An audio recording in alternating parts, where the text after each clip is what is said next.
Hello guys, today we are going to talk about anachronism.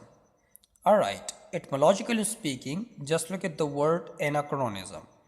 And basically it is a Greek word which means wrong time. So what does it mean by saying wrong time? Well, it refers to the inclusion of some action or object in a work of art which is out of time with the historical period being depicted.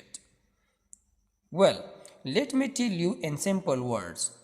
When a writer attributes something to a period to which it does not belong, simply it is called anachronism. I think still you did not get it, but let me make it more understandable through example. Well, let me give you well-known example from the work of well-known playwright. He is no one but William Shakespeare. Basically, in Shakespeare's play Julious Caesar, Act 2 and Scene 1. Actually, the time this play depicts is a point of history dating back 44 AD. But in the dialogue between Brutus and Cassius, they mention mechanical clock. But in Shakespeare's time, it was present but not existed in Julius Caesar's time. So, if a clock was not invented in Julius Caesar's time, so how Shakespeare can present it in Julius Caesar's time? So simply it is called anachronism. There is another interesting example of anachronism in Shakespeare's play, Hamlet.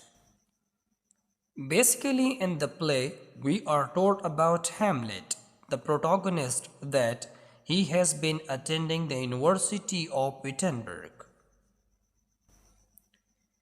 It is a historical fact that the institute was established in 1502 AD, and the time that is depicted in the play is about 7th or 13th century. Simply, if a university was established in 1502, so how can it be existed in 13th century? So it is called anachronism.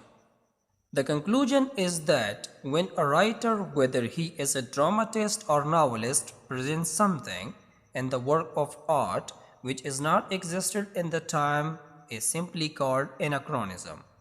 Well guys, do not forget like and subscription to my channel, and see you next time. Bye bye.